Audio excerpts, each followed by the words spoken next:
سیز با بذات سنگ وزن که نیکی با سنگ وزن شی او گناه با سنگ وزن شی لذا تا ته هم چې تا پرون پنځه منځونه کړي دي تراوړه چې اوتلو چې دا به 100 کیلو خېږي ته به چې استاد جي منځونه سنگ راوړه یا تا پروس کال د رمضان روزي نیولې نیک عمل دی تراوړه لک تلو چې دا به 100 من خېږي ته استاد جي بیګا خو د مازغټي کو دا نن در باندې سبالو منځونه روزي د پکم ځای کې راوړم دا خو نه شاپر کې چولې کېږي او نه پته لګي دقه عقل پسې دا ظالمان روان تب امام بخاری رحمت الله علیه غرض ثانوی دقه دی په دې سپیرو باندې رد کوي او رد یې سره چې الله وایي چې ودان د عمل کوم او رسول الله مبارک فرمایي چې د قیامت پر ورځ یو طلبي او په هغې باندې اعمال وزن کېږي بس چې خدای او رسول وایي نو که زما عقل ورته رسي که نه رسي زه یې منم دا زما ایمان د الله او د رسول په خبرو کې او عقل مم ورته ورسو عقل به څنګه ورسو عقل دا چې دا زموږ څومره اعمال دي دلته کوو د دې وجودونه دي او موږ ته دلته نه ښکاري او د قیامت په ورځ به راته ښکاري هغه وجودونه به الله راوالي او په تله کې به یې ور واچي اعراض د دې عالم په عالم مثال کې اجساد لري وجود لري رسول الله صلی الله علیه وسلم فرمایي بین انا نائم زودوم اتیتو بقدح من لبن دا پیو کاسر علا چارا فشربتو منه ماتی پیوس کر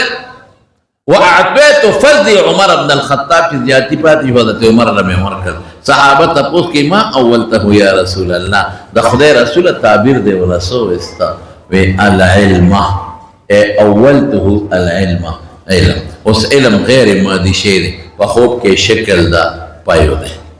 یا دین غیر مادی شے دے وخوب کے شکل در کمیس دے یا حضور پاک فرمائی او تور خضب برسر بد شکل میولی دے چی دا مدینین لاغ جحفیتا وی دا اللہ رسول تعبیر ایسا دے وی دا مدینین چکم بیماری وباوا ماغ جحفیتا لاغ منتقل شو نو وباخو غیر مادی شے دے او پا خوب کے شکل در تور بد شکل خضر دقا رنگی زمان دا دے اعمالو با علتا شکلو نئی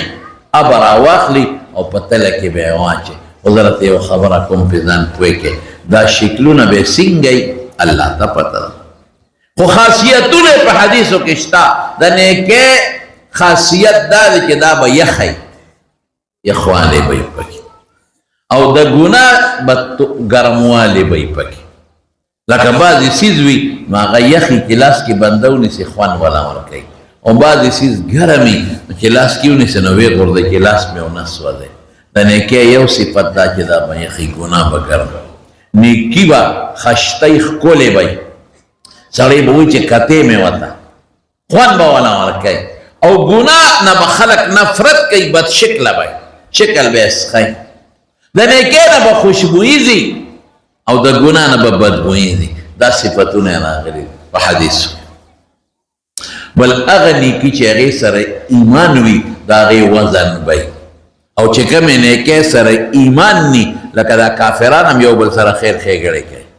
رفاہی کارونه کئی و ایمان و سر نشتا اغنی کی بداسی لکه حبا منصورا وجوا قدمنا الى ما عملو من عمل فجعلناهو حبا منصورا دا پدے نور کے دا کم ذرات تاسو وینے اغا وضع خونه لري او نه دا غي صدرونو الاشتا نو دا معتزله او یو مذهب دا دی نور جوابونه مشته خدا یو جواب کافی دی نو امام بخاری پر رد کړي ثانوی رد غرض دی چې وندعو الموازین القسط ليوم القيامه الله فرمای قیامت پر ورځ باندې انصاف تجربه کو او هغه باندې بستالم اعمال د بنو آدم او دا غوی خبره په پیوندن کوم هغه له شکلونه ووجدوا ما عملوا حاضرا او حق پکې واچي او بتلی نو اما من ثقلت موازینه فهو في عيشه راضيه کنه کې درنه شو خوشاله زندگی د جنت و اما من خفت موازینه فامه هاويه وما ادراك ما هي نار حاميه کنه کې سپکې شو ګناه درنه شو نو جهنم زیاده الله زمون نه کې درنه وزنداري دا باقی باندې راشوس بس ما مختصر وي لیکن نور جوابونه چې څوک اشخاص ته لیکيږي څوک صحف ته لیکيږي زما شیخ و علامه شمس الحق افغانی رحمت الله علیه هغه به فرمایل وی د معتزله او دا خیال دی چې قیامت پر ورځ به زمونږ د ګوړې د منډې تله پرته یا د تماکو د منډې تله به پرته یا د بوسو تله به پرته د خدای بندګانو تله پیژنې او که نه زمونږ یو کتاب د شرع قائد هغې ته تلې تعریف کړی دی الميزان ما يعرف به مقادير الاشياء تله هغې ته وایي چې د شي مقدار پې معلومیږي نو نن سبا په انسان هم داسې آلات رستی دي چې د غیر مادي شیانو مقدار ښیي لکه ترمامیټر یو تله ده خوله کې کېده نو ته به غیر مادي شی دی هغه درته ښیي چې د ما 102 ته به 103 زلزله تللی کېږي مقدار یې معلومیږي په آلاتو باندې بلندی رفتار مخکېوالی رسنوالی تیزی نو اوس غواړو چې اشکال نشته خیر دا الزامي جواب دی اصل دا چې یو تله به د قیامت په ورځ او په هغې کې به باقاعده وزن کېږي نیکۍ او بدۍ به شکلونه یي او به پکې ور واچوي زما وروڼه د دې نه هم دوی انکار کوي ولې وایي د عقل نه بالاتر ولې سویرات هم نه مني یاره دوزخ د پاسه کوم پول دی او په هغې به خلک تېرېږي وایي دې باندې به څنګه څوک تېر شي د ویښته نه نرۍ دی او د تورې نه تېره دی نو چې د ویښته نه یو شی نری شي او د تورې نه تېره شي په دې به څوک تېرېږي څنګه دا یو خبره کوم لطیفه غوندې ده زموږ علاقه کې یو سړی اوس مړ دی ښه سړی ملا نه نیک سړی نو هغه چې ته د پولیس ورات تقریر کړی وي د ویښته نه نری دی او تورې نه تېره دی یو مقتدي وله چای پخه کړه او دا پنډور چرګ ورته دویم دا سپین دی وله پخ کړی دا فارامې چرګ دی وله سور کړی ښه په خوړو کې چې هغې پرېښوړه پوره یې پرې خلاص کړه وی استاد جي تا چې پرون وی چې یو پول دی او د ویښته نه نری دی او تورې نه تېره دی دا داسې مونږ یرولو که داسې حقیقت دی هغه وی نه بیخ دي وزه ما ولې یرولې دا خو په حدیثو ثابت دی نو استاد جي ته به پې څنګه تېروځې ستا خو هم چشمه کې اچولې دي او کونټی د لاس کې د ډولۍ ډولۍ کېږي چې په لاره ځې اوس دم به د سړی چې پې تېرېږي استاد جي هغه دم راته وښایه په هغه اتلس شلې زره قامه کې به تا پسې کوم ځای ګرځم هغه ورته وی چې دا نن دې کوم کار وکړه که نه دا کله کله کوه نو موټروی به یې کوم درته ما ویل که موټروی څه ته وایي حضور پاک فرمایي چې بعضې خلک به پې داسې پورې لیکل برق لکه د برېښنا په شان کا جا رسونو په شان کر رکاب د اوښانو په شان او څوک به پیاده پې ځي ایرونو دې خوا محشر دی د جمع ځای د حساب کتاب دوزخ دی دوزخ نه پورې غاړه جنت دی بله لار شته نه چې حساب کتاب وشي د محشر ځمکه به الله ختمه کړي بس اوس دوزخ دی پې پل دی پورې غاړه جنت دی بله لار شته نه ان منکم الا واردها کان علی ربک حتما مقضیه هر سړی به په دې پل ورځي ورود دی ګورئ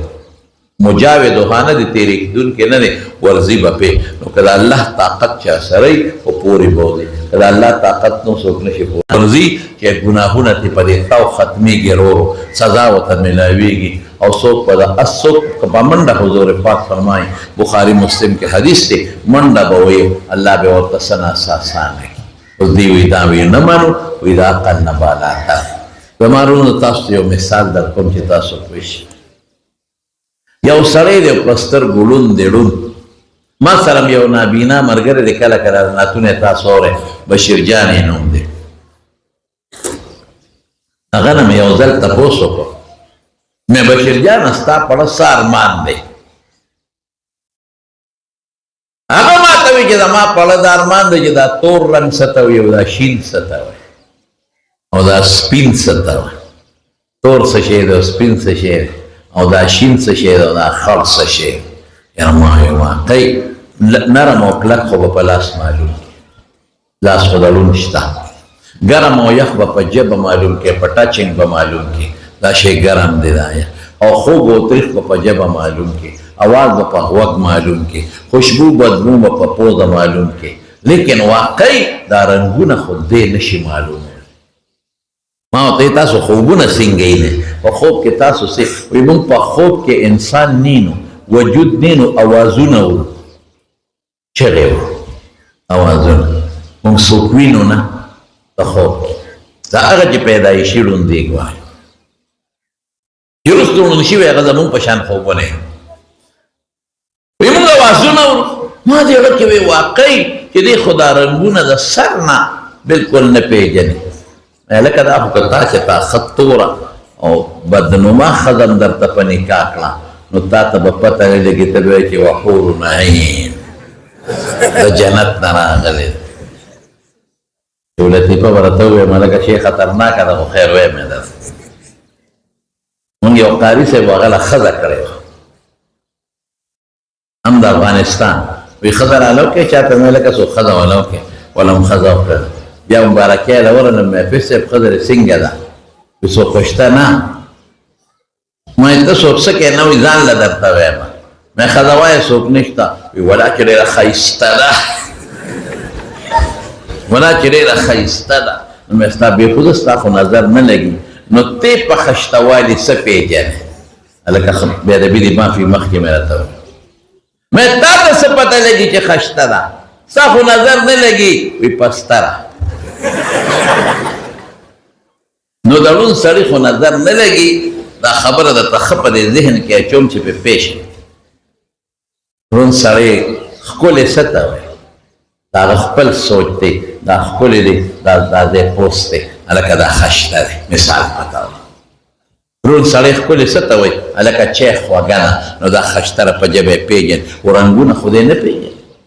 اوس که یو غټ پروفیسر او انجینر راولي او هغه دې ړوند ته لګیا شي او د رنګونه وتښي چې سپین رنګ داسې دی او شین داسې دی او خړ داسې دی تاسو نه تپوس کوم ښودلی شي ورته جواب راکړې راله نه او که ړوند نه تپوس وکړې چې ما ته وښایه چې سپین رنګ څه ته وایي شین په خدای کې دا ولې هغه آله د هغه نشته چې سترګې دي چې د هغې تعلق د رنګونو سره دی زر کاله به تېر شي خو دی به رنګونه ونه پېژنې زر کاله به تېر شي خو دی به تا ته سپین او تور رنګ ونه ښودلی شي آله نشته د ادراک د رنګونو او د الوانو د دقې ړوند انسان دقسې د آخرت د خبرو نه مونږ وړاندی وړاندې مونږ که ډېر هم کوشش وکړو زمونږ هغه اسباب او آلات نشته چې په هغې مونږ د الله ذات د الله صفات طول صراط دا قبر عذاب دا جهنم جنت خوشحالی دا پې مونږ وپېژنو دا نشته او چې کله بیا مرګ راشي نو د مرګ نه پس بیا به مونږ له الله پاک په سترګو کې هغه طاقت اچوي اسمع بهم و ابصر بهم فعل تعجب دی او الله قرآن شریف کې فرمایي وجوه یومئذ ناظره الی ربها ناظره بیا به مونږ ته خپل رب هم ښکاري او خپل رب سره به هم خبرې کوو نو دغه مثال شو لکه ړوند چې دلته په رنګونو نه پوهېږي رنګونه خو شته اوس د هغه علم پې نشته نو څه معنا چې رنګ نشته توروالی او خړوالی نشته دغه رنګې زمونږ په دې نیکو د ګناه په دې وجودونو دلته علم نشته پل صراط د لیدلو چې کوم اسباب دي هغه زمونږ دلته شته نه الله او رسول وایي نو مونږ به منو مونږ به پې ایمان راوړو دی غرض ثانوي شي او غرض اولی به مونږه پرېږدو لغوندې وخت پې زیات لګي هغه رد دی په بعضې حنابلو صرف طالبانو له به اجمالي ویل دا احمد ابن حنبل له یو ځل یو بادشاه سزا ورکړې وه ډېره سخته سنګینه په دې مسله احمد ابن حنبل به وی چې قرآن د الله کلام دی چې کوم د الله کلام نفسي دی هغه غیر مخلوق او قدیم دی او چې کوم مونږ پې تلفظ کوو الفاظ د جبریل حضور پاک مونږ ته نو دا حادث او مخلوق دی او بادشاه نظریه دا و چې کلام نفسي د سره شته دی نه دا نه چې کلام نفسي هغه معنی نه سر نه هغه به وی چې نه ټول د الله کلام چې څومره دا حادث او مخلوق دی نو چې دله پې سزا ورکړه نو بعضې حنابله په تویش کې راغلل نو هغې وي چې کلام الله قدیم دی غیر مخلوق حتی چې مونږ پې تلفظ کوو دام قدیم او غیر مخلوق دی حتی چې دا کوم نقوش په قرآن شریف په پاڼو کې دي دام قدیم او غیر مخلوق دی امام بخاري ګورئ اصل رد بچې په دقه بعضې حنابله وکړي د دې نه مخکې څه وایي باب قرات الفاجر والمنافق نو فاجر او منافق چې تلاوت کوي نو ولې هغه غیر مخلوق دي، سا قدیم دي، سا هغه حادث مخلوق دي، هغه قرائت هم حادث او مخلوق. او دلته موږ چې اعمال به وزن کیږي او قول به وزن کیږي، زما تلفظ بالقرآن خو زما عمل او زما قول دی، او وزن په حادث مخلوق کې کیږي، په غیر مخلوق او قدیم کې نه کیږي. اصل غرض دغه شو، دا دویمې غرض ثانوي شو. نو سوای وندوع الموازین القسط لیوم القیامه. د طالبانو له دوه ټکي ویم خو زر ندوع صيغه د جمع ولې راوړه. الله واحد دی، احد مفرد به وتمم، اگر چې د اطلاقات په نری پکار خدا نو اوس به صيغه د جمع ولې ازعو ولې نه، نو بس خپل جواب به دا وکم چې دا تفخیما لشانه تبارک وتعالى. کله تعظیم د وجه د یو کس د تعبیر په صيغه د جمع کېږي، تاسو څنګه یې، ته څنګه او تاسو څنګه د کې فرق دی. موازین یا جمع د موضوع د لکه مجاهیل د مجهول جمع ده، موازین موضوعات متعدد دي، ډیر دي، او یا جمع د میزان ده او د ما قبل د کسرې د وجه نه پې بدل شوی. نو سوال راځي چې دینه تعدد د موازین نه، نو بعض علماء قائل دي چې تل ډیر د هر امت خپل نه لره تل ده، او یا د اعمال باطنیو خپل نه، د ظاهریو خپل نه، لکه دلته رسول الله خپل تل د مالو خپل نه، التم د هر عمل خپل تلی، لیکن راجح قول دا چې نه تل یونه، او دا جمع په اعتبار د من یوزن لهم دا ډیر دي، یا ما یوزنو دا متعدد دي، او یا تفخیما جمع راغلی. او قص صفت بحال الموصوف تی طالبان په کویږي چې موافقت د موصوف سره شرط دی په افراد او په تثنیه او جمع کې. دلته موافقت رانغی موصوف جمع ده او صفت مفرد دی. نو څوک ذوات مقدر فی ذوات القسط، څوک قسط په معنا د قاسطات او اخلي. راجح جواب دا چې حافظ ابن حجر وی چې مصدر صفت د مفرد او مثنى مجموعه کې یقال میزان قسط